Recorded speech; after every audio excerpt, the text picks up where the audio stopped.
go. Awitin po natin yung higit sa lahat.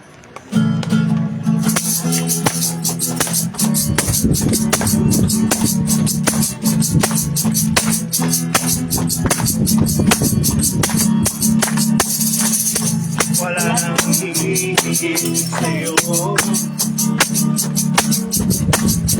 wala nang mapantay sa kabutihan mo, wala nang tutumba sa iyong ginawa. Ako'y sa'yo ngayon at kailanman.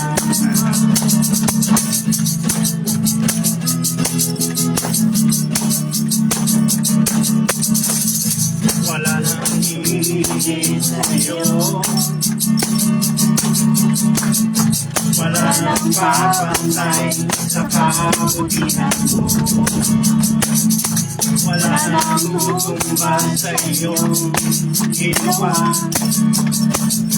Ako'y sa'yo ngayon at kailanman. Hindi nalalayo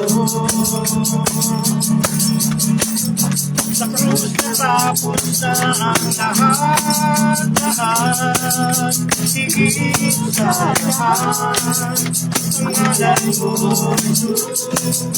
higit ang lakas ng pag-ibig mong wagas mapakailanman. Higit sa lahat pangako mo, ako'y inibig kong higit sa lahat magpakailanman.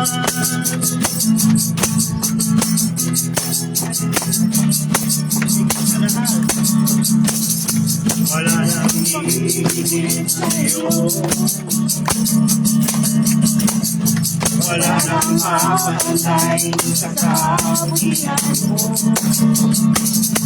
wala nang tutumba sa iyong ginawa.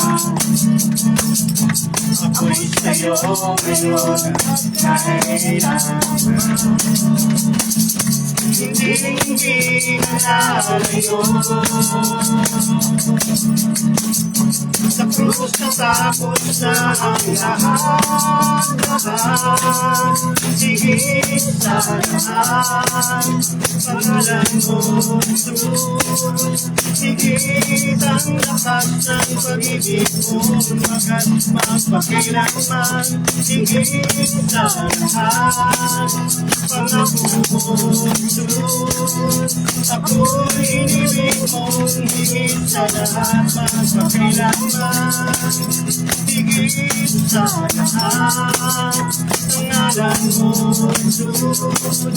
Higit ang lakas ng pag-ibig mo, magat magpakailanman. Higit sa lahat pangako mo, Jesus. Ako'y inibig mong higit sa lahat magpakailanman. Kaya, Lord, ulit po tayo magpuwi sa Panginoon. Ulitin po natin ang kabutihan ng Diyos.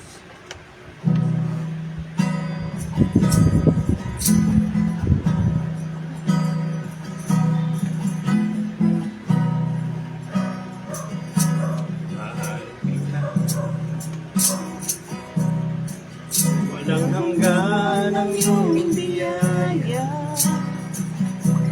buong buhay hawak mo sa iyong kamay.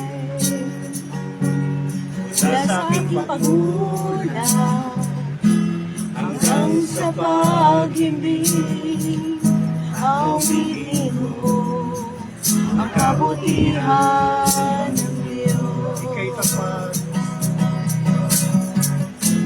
ika'y tapat sa habang buhay. Ika'y mabuti magpakailanman. Hanggat ako'y nabubuhay, awitin mo ang kabutihan ng Diyos. At piling mo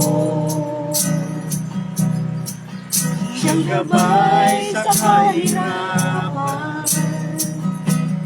Nariyan ka sa gitna ng kadiliman, ika'y aking kaibigan, o Diyos aking Ama, at ako'y buhay sa kabutihan ng Diyos.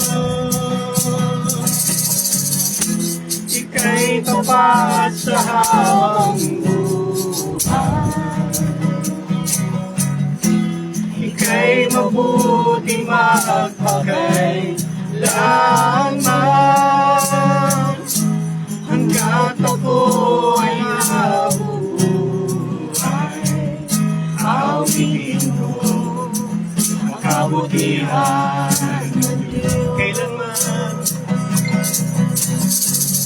Kailan may di magbabago ang kabutihan mo. Kailan may di magbabago ang kabutihan mo. Buong buhay ay iaalay ko, lahat para sa'yo. Kailan may di magbabago ang kabutihan mo. Kailan may di magbabago ang kabutihan mo. Kailan may di magbabago ang kabutihan mo. Buong buhay ay iaalay ko, lahat para sa'yo. Kailan may di magbabago ang kabutihan mo. Ika'y tapat sa habang buhay, ika'y mabuti magpakailanman, hanggat ako ay nabubuhay. Awitin ko ang kabutihan ng Diyos. Awitin ko ang kabutihan ng Diyos.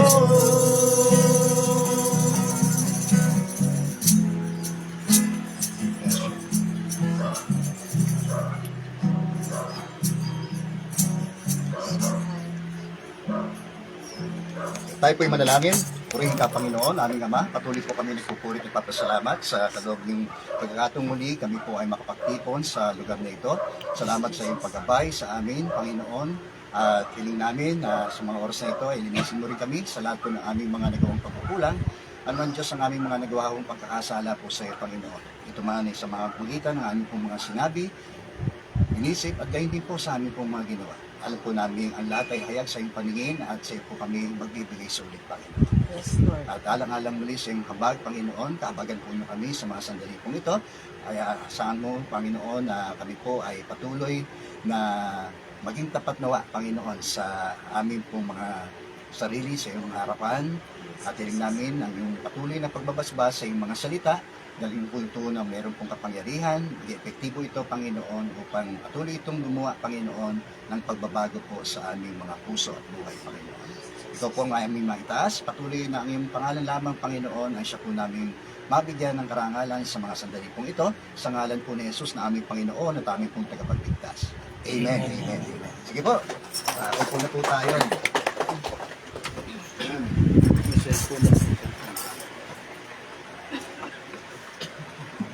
Okay, Brother Rudy.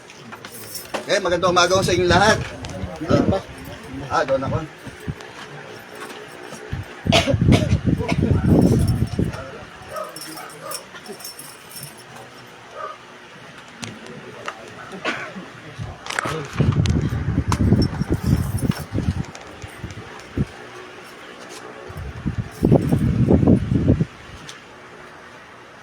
Nais ko muna basahin ito yung sinasabi dito po sa Filipos, Kabanatang 2.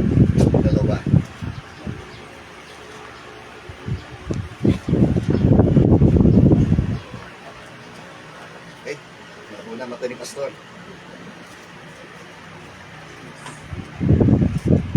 Kaya ito po ang sinasabi, nagbibigay ba sa inyo ng kasiglahan ng buhay na nakaugnay kay Kristo? Naaliw ba kayo ng kanyang pag-ibig? May pagkakaisa ba kayo sa Espiritu Santo? Kayo ba'y nakadarama ng hangaring tumulong sa iba? Kung gayon, lubusin ninyo ang aking kagalakan. Maghari sa inyo ang pagkakasundo. Magbuklod kayo sa isang pag-ibig at maging isa kayo sa puso at diwa. Huwag kayong gagawa ng anumang bagay dahil sa lamang sa hangad ninyong matanyag. Bagkus magpakumbaba kayo at huwag ipalagay na kayo'y mabuti kaysa sa iba. Ipagmalasakit ninyo ang kapakanan ng iba, hindi lamang ang inyong mga sarili.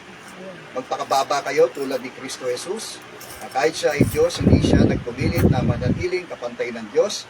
Sa halip ay kusa niyang binitawan ang karapatan niyang ito at namuhay ng isang alipin.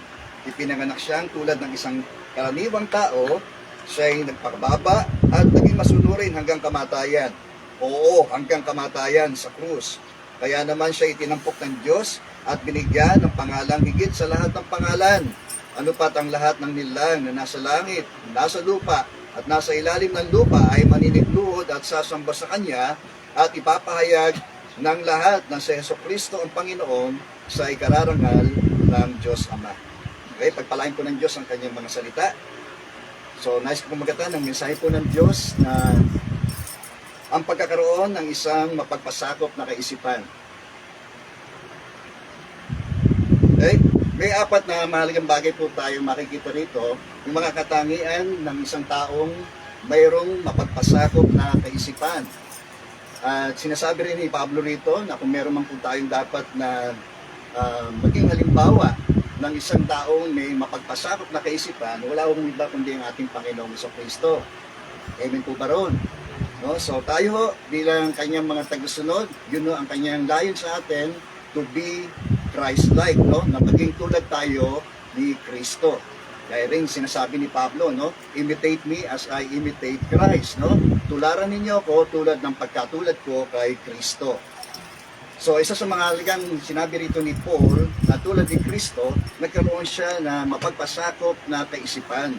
No, napagamat daw po siya ay Diyos, pero hindi siya nagpilit na maging kapantay ng Diyos. Pagkos siya, inubad niya ang lahat ng ito, at siya ay namuhay bilang isang alipin.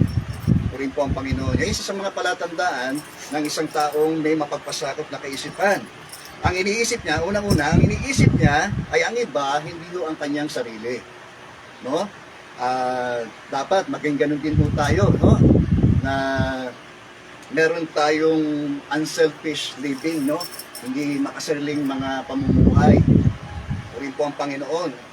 At maalala ho natin, minsan si Jesus ay naroon po sa hardin at nanalangin po siya, no, na meron siyang nagamagit na pangungusap po sa kanyang ama na kung maaari ilayo yung saro ng pagdurusa na yon na kanya pong kakaharapin. Subalit, sinabi niya na siya ay nagpasakop sa kalooban ng kanyang ama. No, sinabi niya, wag ang kalooban ko, kundi ang kalooban mo, Ama, ang siyang maganap. So, sa buhay din natin bilang mga Kristiyano, mahalaga po na gayon din ang ating magiging pangungusap lagi sa araw-araw ng ating buhay. No, na lagi natin hahanapin yung kalooban ng Diyos para sa ating mga buhay. Amen. No, ito ay para sa kapakanan, hindi yun ng ating sarili, kundi unang-una, para ho sa kapakanan ng Diyos. No, para maano natin yung kanyang kalooban at gayon din sa ating pagpapahalaga sa ating pong kapwa, no, lalo na ho sa ating mga kapwa mananampalataya. Kaya nga bahagi nitong sulat nito sa unang bahagi ng ating binasa, nanawagan si Pablo na ukol doon sa sila'y magkasundo-sundo. So siguro isa sa mga dahilan kung bakit niya binangkit ito na magkaroon sila ng pagkakaisa sa espiritu, no, sapagkat maaaring may mga problema, no, na dito sa iglesia, no, within the band of believers, no, na doon sa mga magkakapatid kay Kristo. So hindi naman nawawala yan, di po ba? Tayo pinagsama-sama na talaga namang meron tayong iba't ibang uri ng mga ugali, personalidad. Ano po, kaya minsan may mga conflict of views tayo. Di po ba? Normal lang naman yun no? sa buhay natin bilang mga mananampalataya. Pero wag yun na maging dahilan ng ating hong pagkakasira bilang magkakapatid kay Kristo. No? Katulad nito, yung sinasabi niya rito kay Euodia, doon sa dalawang babae, na kung saan ay meron hong medyo conflict, no? Dito sa magkapatirang ito. Kaya nanawagan si Paul na sila ay magkasundo. Higit nilang makaisipin yung iba kaysa sa kanyang mga sarili. Diba? Minsan pagkali, gigit natin yung ating sariling pananaw, kaysa doon sa pananaw ng iba. No? So ayun, magkaroon ng ganung klase ng pag-unawaan at pagre-respeto sa pananaw ng iba sa iyong sariling pananaw. Yun ang pagiging pagkakaroon ng submissive mind, no, ng papapasakot doon sa ating Diyos una-una, at gayon din doon sa ating pagpapasakop sa isa't isa. Okay? Pagpapasakop naman maipapakita ko natin yan bilang pagbibigay ng unawa sa bawat isa sa atin. Pag-unawa sa kanyang pananaw at pag-unawa rin, no, sa yun, mutual yan di ba? Ika nga kapwa kayo magkakaroon ng ganong kaisipan na magpapasakop na maunawain ang bawat pananaw ng bawat isa. Ano po? Yan. So lalo na, no, kung tayo po ay mga matatagal na sa pananampalataya, sinasabi rin ni Paul, huwag nating pagpupunahin yung mga bagito pa o ika nga, yung mga bago pa sa pananampalataya. Kasi alam natin na talagang pagka ikay bago pa sa pananampalataya, arang hati pa yung yung mundo mo na kinagagalawan. Nandoon ka pa sa period of adjustment. Di po ba? With regards doon sa iyong mga filosofiya, sa iyong mga pananaw, sa iyong pag-uugali, sa iyong pamumuhay. Hindi mo maasahan na sa isang baguhang Kristiyano, no, na siya ay maging malalim kaagad, no, sa kanyang pananampalataya sa Diyos. So nagkakaunawaan po tayo doon. Have the mind of Christ na sa pamagitan ng pagpapasakop sa isa't isa. At yun naman ang isa sa mga utos ng Diyos with regards doon sa pag-ibig natin sa ating pong kapwa. Ano po? So ang isang palatandaan ng isang taong may submissive mind ay iniisip niyang iba kaysa sa kanyang sarili. Okay po? So pangalawa, dito pinakita rin ni Kristo yung sa verse 7 na He serves, no? Siya po ay naglingkod. Pagkamas sa Diyos, binaba niya yung karangalan, kaluwalhatian ng kanyang pagka-Diyos at siya po ay namuhay bilang isang alipin. Amen. So palatandaan din ng isang tao ay meron pong submissive spirit, submissive mind, ay yung pong siya po ay naglilingkod. Amen. Okay? Sabi rin may isang senaryo doon sa buhay ng ating Panginoon sa Kristo. Nung lumapit po isang pagkakataon, yung nanay ni Santiago at ni Juan, di ba? At hiniling nila sa Panginoon na kung maaari ilagay si Juan at si Santiago doon sa kanan at kaliwa ng ating Panginoon sa Kristo. Yun ang struggle ng mga disciples ni Christ, no? Yung kung sino ba yung tatanghaling pinakadakila sa lahat sa kanila. Kaya sila nag-uunahan doon sa posisyon na yon, no? Kaya kung bakit lagi na nagalit yung reaksyon ng iba pang mga alagad nung mapakinggan nila yung kahilingan ng nanay ni Santiago, ni Juan, kasi gusto rin nila yun Kaya sila lagi nagtatalo-talo. Okay? Kaya sila po ay itinuwid ng Panginoon. Ang sabi ng Panginoon sa kanila, hindi dapat maging asal nyo yan. No? Kung gusto nyo maging dakila sa kaharian ng Diyos, dapat kayo ay maging mga lingkod. If you want to be great in God's kingdom, learn to be a servant. Yun ang sabi ni Kristo Amin po ba ron? Yan. So ganun din tayo. No? We are not masters, no? We are not owners. We are just managers, stewards, di ba? Tayo po ay mga katiwala lamang po. Isa sa mga larawan po sa atin bilang mga Kristiyano, hindi lang po tayo mga anak ng Diyos, kundi tayo po ay mga servants. Tayo po ay mga alipin lamang, lingkod lamang ng ating Panginoon. Amen. Kaya nga sinabi niya, no, kahit even the Son of Man, no, kahit na ang anak ng tao ay naparito, hindi para pagsilbihan, kundi upang magsilbi o maglingkod. Amen po ba? So, ganun dapat magkaroon tayo ng isang pusong naglilingkod lagi. No? regardless na kung ano yung ating mataas na posisyon. Di ba? Kaya the greatest example din, walang iba kundi si Jesus Christ, di po ba? Nung hugasan niya yung mga paa ng kanyang mga disciples, di po ba? Siya nga rin ay sinansala ng isa sa kanyang mga alagad na dapat siya ang dapat maghugas ng paa ng ating Panginoon Kristo. Pero sinabi ni Jesus, no? Hayaan ito mangyari, kung ako inyong Panginoon, ay ginawa ko ang bagay na ito, dapat din yung gawin ito sa iba, sa isa't isa. Amen, no? So, isa sa mga humiliating yon na service, no? Ika nga, no? Ikaw na naroon sa mataas na kalagayan, ibababa mo yung sarili, no? Sa ganung uri ng kalagayan, di ba? Hindi ka sa tao, mapagmalaki. Gano'n ang tao, Nasa halip na maging bossing, di po ba, dapat maging servant po tayo. Amen po ba? Kasi kung meron mang bossing dito sa atin, bilang mga Kristiyano, walang iba kundi si Kristo. Amen po ba? Yan ang siya nating greatest, no? Boss, no? Siya po ang pinaka-punong atin kung Panginoon ang ating buhay. Okay? Amen po? So, He serves, no? Sabi roon. So, sabi rin dito, pangatlo, sa verse 8, He sacrifices, no?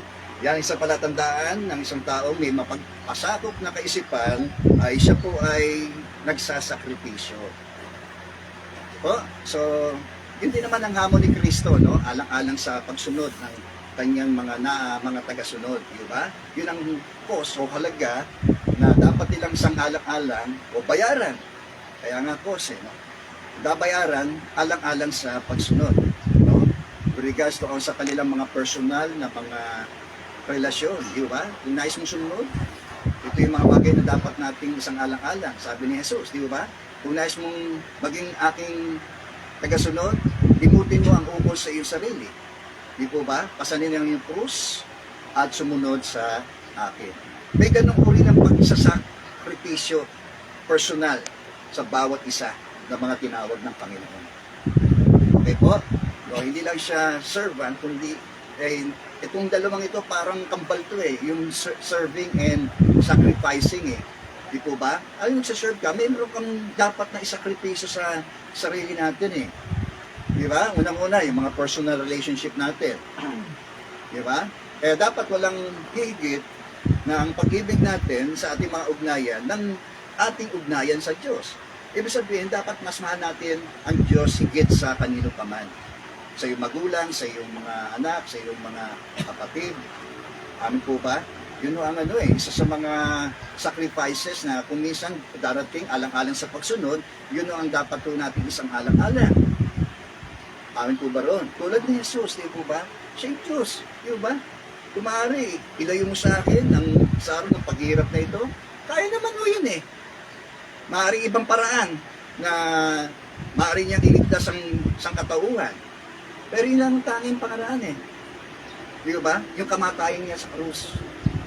Diba? Kaya isasakripisyo niya, maging yung kanyang sariling plano, yung kanyang layunin sa buhay, di ba? Alang-alang sa pagsunod. Amin po ba ron? So, yung mga personal ambition natin, yung personal na mga goals natin sa buhay, minsan yan, kung yan ang mga hadlang, alang-alang sa ating pagsunod sa kalooban ng Diyos, paano natin ididil yun? Kaya nga, ang pagsunod sa Diyos, personal yan Personal yan. Hindi nakasalalay doon sa iyong kapwa. Kaysa sumunod o hindi, wala ko tayo personal yan Kahit nga si Jesus, di po ba, minsan muli siya magpakita sa kanyang mga disciples at nagsalo sa kanila, di ba? Tinanong niya si Pedro no? Sabi, Pedro, mahal mo ba ako? Opo, Panginoon. No? O, pakanin mo ang aking tupa. Yun ang sabi sa kanya, di ba? At pakatong beses siyang tinanong patungkol doon sa kung gaano kalalim yung pag-ibig niya sa ating Panginoong Yesus. So, yun nga, no? Dahil nga roon, sinabi rin ng Panginoong Yesus kung paano siya mamamatay. At ayon sa tradisyon, si Pedro po ay ipinako sa krus ng nakabaliktad. O, yun ang naging kanyang kamatayan. Yun ang pagkakasabi ng Panginoon, kung ikay bata, may nagbibihis pero darating ang sandali, iba ang magbibihis sa'yo. So, yun ang sinasabi ni Jesus sa kanya. O, paano siya mamamatay? So parang nakadama si Pedro ng parang unfair naman. Unfair. Kaya tinuro niya si Juan eh. Mababasa natin sa John chapter 21. Tinuro niya si Juan. Panginoon, ano naman ang mangyayari doon sa tao na yun? Ang sabi ni Jesus sa kanya, kung ibig kong siya manatiling buhay kay wala ka nang pakialam doon. Pero hindi yung sinabing wala na siyang pakialam doon. Pero yun ang implikasyon na sinasabi ni Jesus. Ang sinasabi ni Jesus, sumunod ka sa akin. Ikaw. Okay? Nakuha niyo po ba yun? Personal yan eh. So, isang ganun tayo no? Parang kapag tayo ay naghahambing sa ating pong kapwa, patungkol sa ating kalagayan, malulungkot lang po tayo, madi-discourage tayo. Okay? Ang pakikitungo ng Diyos sa atin, lalo ng ating Panginoong Hesus sa atin, ay personal. Di po ba? Kaya nga, yung mga sacrifices natin, na dapat nating isang alang-alang sa pagsunod, ay personal. Personal relationship, yung personal goals and ambition, and yung personal possession natin, dahil yung pag-aari natin. Di po ba? Lagi ko naalala, yung pong si partner ni Maymay, no? Na nakalimutan ko yung kanyang pangalan. No? So, nasa kasagsagan ng kanyang kasikatan nung sa kanyang showbiz career, no? Pero alang-alang sa pagsunod sa Panginoon, iniwan niya yung limelight na yon. Alang-alang sa pagsunod sa Panginoon. At siya po ay nag-mission. Nag-mission siya eh. Kapalit nung kasikatan at maring katanyagan o maring kasaganahan, no, na kanyang kinatamasa alang-alang sa pagsunod. So yung mga pagkakataon na may mga sa buhay natin personal, na yun ang mga halagang bagay na alam niya ang ating Panginoong Hesus na magiging handa sa atin yung pagsunod at paglilingkod sa Kanya. So, make sacrifices. Ano po ba? Kung ito ang hinihingi, yun ang ating isasang-alang-alang. Yun ang paghahandog ng lahat sa ating mga sarili. Di ba? So, lahat. Amin po ba? Amen, amen. Ano yan? Lahat ay dapat isang alang-alang. Alang-alang sa pagsunod. Okay. So, pang-apat, He glorifies God. Ito ba? At dahil doon sa kanyang sunod na yon ng lubusan sa atin, pagpapasakot ng ating Panginoong Hesus sa kalooban ng kanyang Ama, ay siya naman ay itinaas ng Diyos. He glorifies God and God exalted Him. No? At ang Diyos ay itinaas siya. So sa lahat ng yon, ay binigyan niya ng kaluguran at kaluwalhatian ang Diyos. Nakita yan doon sa sinless life ni Christ, no? Yan din naman tayo, no? Sa bawat araw ng buhay natin, dapat yun ang ating greatest motivation. Okay? At yun ang purpose, di po ba? Ng ating existence, di po ba? Kung bakit din tayo tinawag ng Diyos is to glorify the Lord Jesus Christ. Kahit nga sa simpleng bagay, sinasabi niya, no? Na sa lahat ng bagay na inyong ginagawa, no, gawin niyo ito sa ikaluluwalhati ng Panginoon. Amen. Bakit ba ako nangangaral? Bakit ba ako nagtuturo? Di po ba? Sino ang aking pinararangalan? Bakit ba ako nagtatrabaho? Bakit ba ako ginagawa ko ang mga bagay na ito? Di ba? Sa gayang paraan, no, na patuloy natin nagkakaroon tayo ng submissive spirit ng kung saan hindi pinapatay natin yung ating mga sarili sa araw-araw. Yun naman yun eh. Patungo tayo doon sa Golgota ng kamatayan. Ano po, ng ating mga sarili, ng ating mga sariling kalooban, ng ating mga sariling pananaw, kaisipan, at mga ating mga sariling mga damdamin. Alang-alang sa pagsunod at pagpapasakot sa kalooban ng Diyos. Okay, nagkakaintindihan mo ba tayo? Yan. Hirap talaga eh, kasi hindi ka sa tao, talagang unselfish ang tao eh. Makasarili ang tao. Di po ba? Ang binibuild natin yung ating mga sarili. Ganyan ang tao eh. Di ba? Kaya naalala ko yung kanta ng Beatles, no? All through the days, I me mine, I me mine, I me mine. Di po ba? I me mine myself. Yan ang tao eh. Pero ngayon tayo nung mananampalataya na, iba na ang ating ibibuild. No? Ang ating itatatag, ay hindi yung ating sariling kaharian, kundi yung kaharian ng Diyos. Yung paghahari ng Diyos sa ating buhay. Amen. So, dapat ay nabibigyan natin kaluwalhatian ng Diyos sa ating mga sinasabi, iniisip, at gayon din sa ating pong ginagawa. Okay po? Yan. Amen. Amen.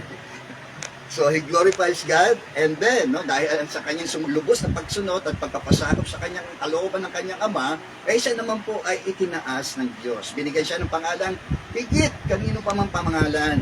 No? Sinabi nga roon na ang bawat tuhod ay luluhod, at magsasabing si Jesus ay ang Panginoon. Glory be to God. No?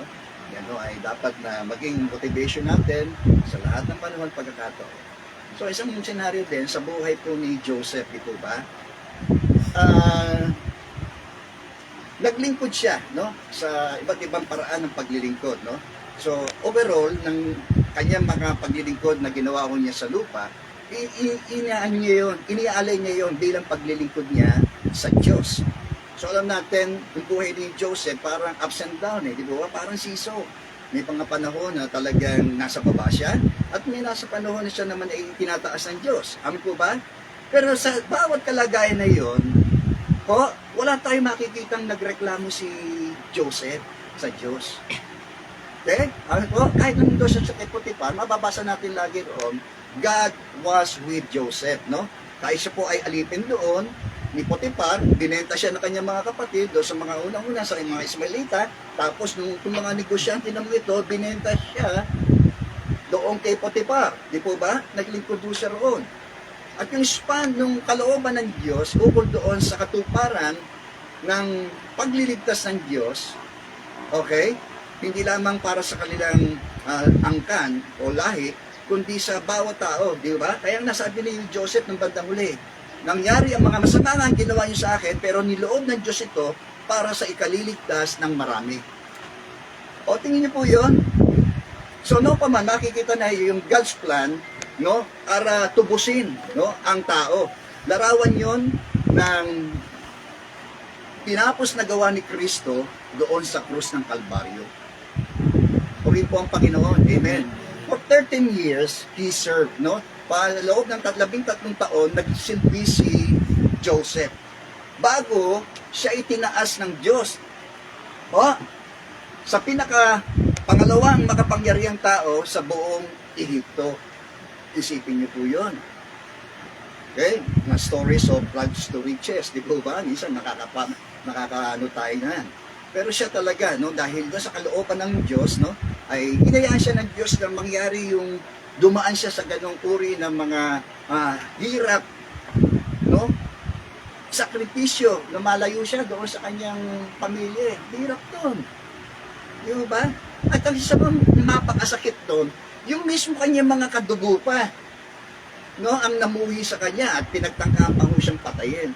Hirap noon. Di ba?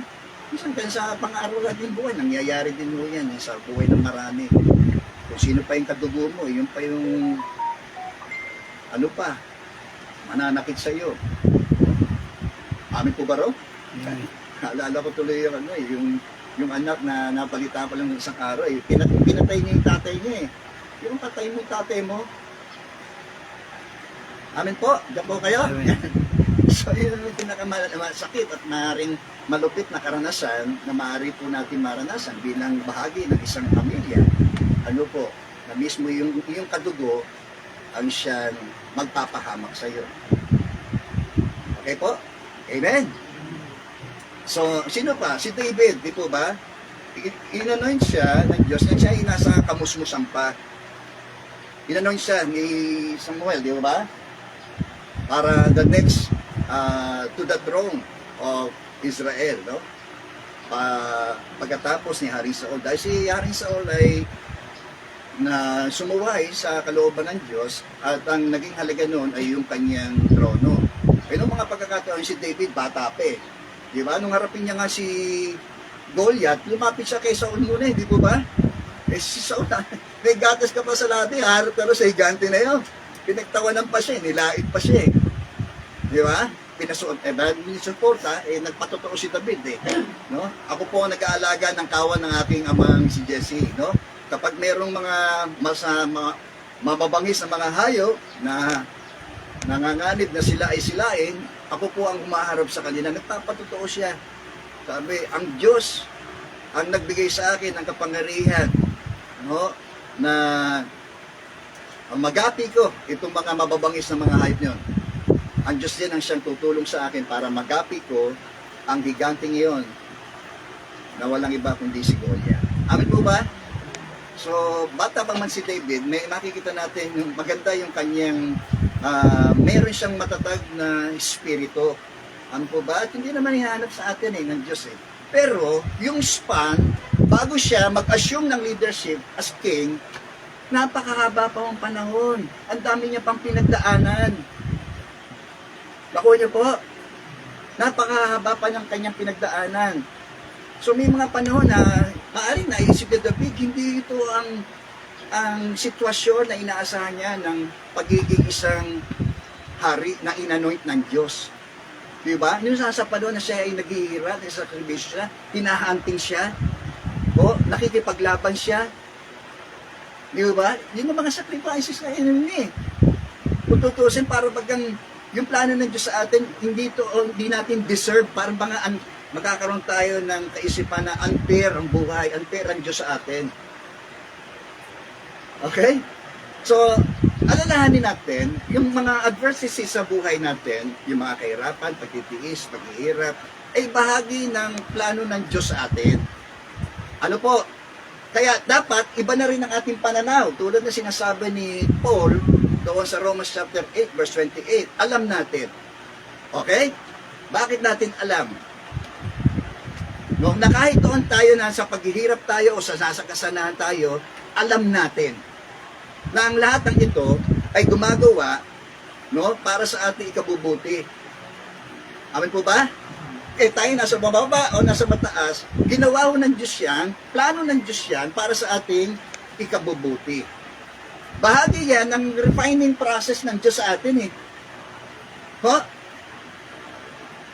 Kaya huwag natin questionin ang Diyos na why, bakit, di po ba? Kundi palitan natin yung question na who, sino ang may control ng lahat ng nangyayari sa buhay natin. Okay po? Madalas kasi doon tayo dinadala doon sa question na why, bakit Panginoon, bakit mo hinayaang mangyari sa akin ito? Okay? Naalala natin si Job. Alam mo natin, nung pangyayari kay Job, di ba? Bahagi ng refining process ng Diyos sa kanya para subukin yung kanyang pananampalataya. Dumaan siya sa maraming mga delubyo ng buhay. Nawala ho yung kanyang kabuhayan. Amin po ba? Yung kanyang kayamanan. Namatay pa yung kanyang mga anak, yung kanyang mga tauhan. Po. Pero sabi ng ni Job, di ba? Winasak niya yung ano niya eh. Di ba? Sabi, nagpuri sa Diyos eh, di ba? Nagpuri siya sa Diyos. Sabi niya, hubad akong lumabas sa tiyan ng aking ina. Hubad din akong babalik sa Diyos. Sabihin, kinilala ni Job, ng lahat ng meron siya, ang Diyos ang siyang may pagmamayari. Yan. Pagka meron tayong ganung klase ng pananaw, pag ito nawala, napakadaling tanggapin. Naku nyo? Yan, gaang tanggapin kapag alam mo na ang lahat ng bagay, ang may-ari ay walang iba kundi ang Diyos. Okay, ngayon tayo nakungusap ako bilang mga Kristiyano ha, kasi si Job ay isang mananampalataya. No, hindi tayo immune sa mga paghihirap natin sa mundong ito. Sapagkat namumuhay pa rin tayo sa gitna ng makasalanang mundong ito. Amin po ba? At bilang tayo, kay Kristo, nagtitiis tayo ng mga pagtitiis dahil kabahagi natin si Kristo. O, dalawang mukha ng ating pagtitiis sa buhay natin dito. Amin po ba? Bilang Kristiyano at bilang mamamayan ng mundong ito. Okay po, hindi pa tayo. So, sa kabila ng lahat ng iyon, sabi ni Job, ng Diyos, sa kabila ng lahat ng ito, hindi nagkasala si Job. Okay? Hanggang sa dumating pangaon, siya po itinubuan ng matinding karamdaman, di ba? Hindi siya makupo. No? Sasali yun, na talagang umiiyak po siya dahil doon sa matinding sakit na yon, no? Lumantong pa doon sa sinabi ng kanyang asawa, isumpain mo na ikay yung Diyos mo, na ikay mamatay na. Oh, yun po yun. Para instantly, mamatay ka. Oh, pero hindi yun eh. Sabi ni Job sa kanya, kaginhawaan lang ba ang tatanggapin natin sa Diyos at hindi pati kahirapan? Di ba? Tingin niyo po yun. Kung meron tayong ganong klase ng submissive na kaisipan, ano po, submissive spirit, di po ba? Kahit doon sa gitna ng matinding pagdurusa, no, masasabi mo pa rin, ang Diyos ay purihin. Amen, no? Purihin ang Diyos. Glory be to God. Amen. So si Kristo, no? Dumaan siya doon sa matinding kahirapan na yun, no? Na kailanman hindi ko natin kayang pantayan mo yun. Kahit gayahin natin, hindi natin magagayin. Yung sakripisyong ginawa ng pag-aalay ng kanyang buhay, alang-alang sa mga makasalanan. Walang ibang mga tao o mga aring sisiya pang mga tao na makagagawa. Yun ay minsan lang nagandog si Kristo at yun ay sapat na. Amen po. Yan. Purihin po ang Panginoon. Ngayon, yun naman hinihingi sa atin, alang-alang sa ating pagsunod, magkaroon tayo na mapagpasakop na kaisipan tulad ni Kristo. Di po ba? Have the mind of Christ. Have the mind of Christ. A submissive mind. Di po ba? At itong apat na ito, napakahalaga para sa ganang atin later on, pagtitiis natin sa buhay nito, ay pansamantala lang. Di ba? Hindi ito maihahambing doon sa kaluwalhatiang sa atin. Romans chapter 8. Di ba? Yung future glorification ng Diyos sa atin bilang mga mananampalataya. Pero in the process, daraan tayo sa tribulation. Ito na yun. Di po ba? Nararanasan na natin sa mundong ito eh. Di po ba? Pagkaanda sa atin doon sa pagbabalik ni Kristo.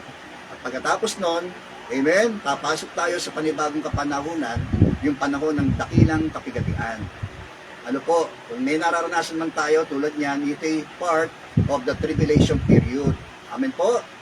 Tayo, sa mga mananampalataya, umaasa tayo doon sa ating pinagpalang pag-asa na yun ng muling pagbabalik ni Kristo. Okay?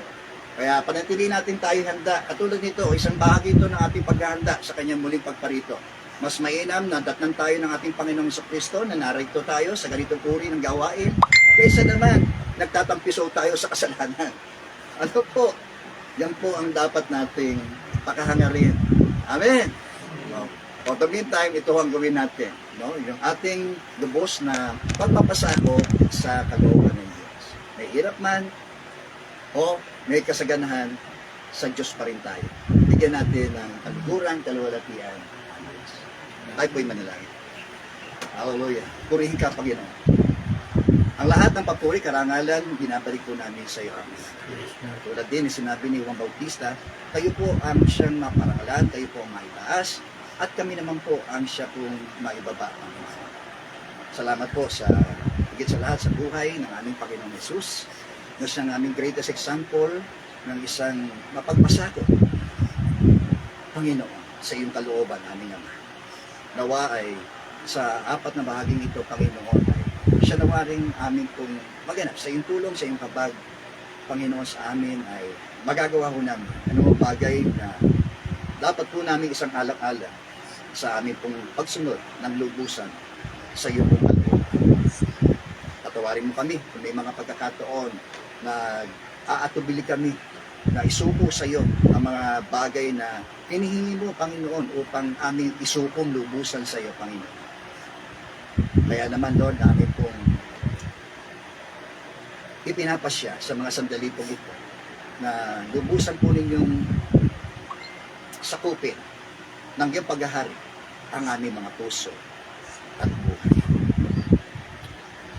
Yaman din sinabi, Panginoon, ay alang-alang sa iyong masaganang habag, Panginoon, ay aming maialay ang aming mga katawan bilang handog na buhay, banal at nakalulugod po sa iyo. Patuloy mong baguhin ang aming mga kaisipan, Panginoon, upang aming pong mapatid ang iyong kalooban. Kung ano ang ganap, nakalulugod sa iyo, Panginoon, at magbibigay ng karangalan po sa iyo. Hallelujah. Purihin ka, Panginoon. Salamat po, Panginoon.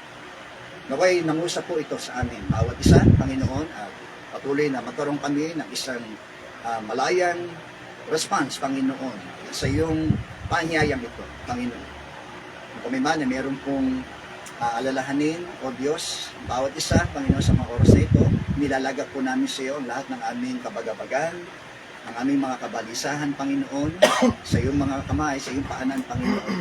At yung iyong pinangako sa amin, Panginoon, makakasumpong kami ng kapahingan ng aming mga isip, ng aming mga puso at damdamin, Panginoon. Salamat po sa mga oras na ito. Hallelujah, tinutugon tayo ng Panginoon sa iyong mga pangailangan. Hindi ko man alam kung ano yung pangangailangan, pero ikaw ay tinutugon ng Diyos sa iyong pangangailangan sa mga sandali ito. Kinakatagpo ka ng Panginoon sa mga sandali. Glory be to God. Purihin ka, Panginoon. Purihin ka, Panginoon. Purihin ka, Panginoon. Salamat po, Diyos. Patuloy, O Diyos, ikaw na nakikinig sa mga sandali po ito. Hindi mo tiyak ang iyong katutungan kapag kinuha ng Diyos ang iyong buhay. Ito ang mabuting balita. Si Jesus ay namatay alang-alang sa ating mga makasalanan upang sa gayon tayo kanyang patawarin o walang sala sa lahat ng ating mga kasalanan at isa lahat, bigyan tayo ng pag-asa sa buhay na walang hanggan.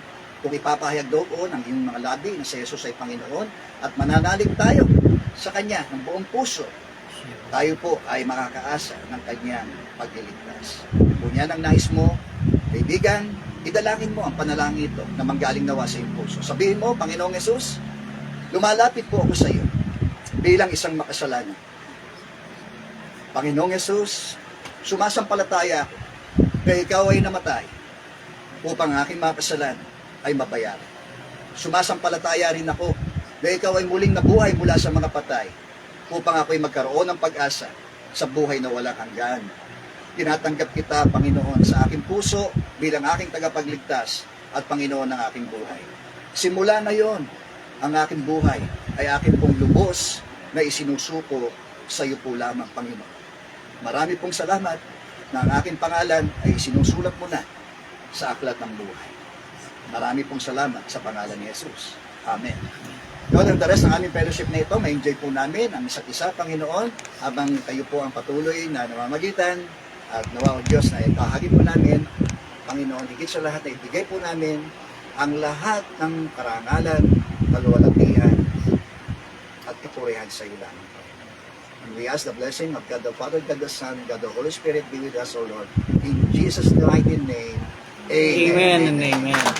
Okay. So, kaway-kaway, kaway-kaway. Kaway-kaway. Kaway-kaway. Mare, kaway-kaway. Pastor, kaway-kaway. Yan, sige. Yan. Good. Ayun. Okay, doon sa baba, kaway-kaway. Ayun. So, dito to. Ay, bigyan siya ni ano. May sisa. Okay, dito muna. Okay, dito tayo. Oh, yung mga nandito. Ayun, oh. Ang dami pala dito, oh. Ayan. Okay, syempre, mawawala ba naman ako? Hello.